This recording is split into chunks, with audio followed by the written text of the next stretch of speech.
আমার মুখ কিন্তু থামে না, বিয়ে বাড়িতে এসেছি খাবো না এটা কখনো হতে পারে? আমার সাথে কিন্তু পাল্লাপাল্লি মেরে আমার মাও খাচ্ছিল দেখো। তো মাকে বললাম একটু ক্যামেরায় তাকিয়ে একটুখানি তুমি কিছু রিভিউ দাও। মা বললো খুব ভালো হয়েছে খাবারগুলো।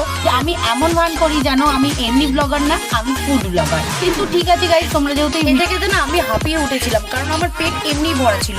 আর বাইরে থেকে সবাই বলছিল দিদি এই টেবিলটা কিন্তু রাখবেন, দেখেছো কেমন খাবার ক্রেজ। তো এখন আমার এই হরিয়ালি রুটিটা মুখে দিলাম, আর বেশ টেস্টি ছিল, অন্যরকম ছিল, কারণ আমি এর আগে কখনোই হরিয়ালি চিকেন ট্রাই করিনি। আমার মা আমাকে বলছিল এটা নিবি ওটা নিবি সেটা নিবি, আমি বললাম না কিছুই নেবো না, তোমরা পাতে নাও, আমি জাস্ট দেখছি। তো আমি এখন ফ্রেঞ্চ ফ্রাইটা মুখে দেবো, আর ফ্রেঞ্চ ফ্রাইটা মোটামুটি ভালোই করেছিল। ডাল ভাত নর্মাল তরকারি আমি নেইনি।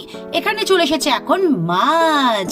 বিয়ে বাড়ি মাছ হবে না মাংস হবে না তা তো হতে পারে না। তো এখন এই মাছটা আমি মুখে দিলাম, আর মাছটা বেশ টেস্টি হয়েছিল। ফার্স্টে কিন্তু আমি হরিয়ালি রুটিটা থেকে ভেবেছিলাম কলা পাতা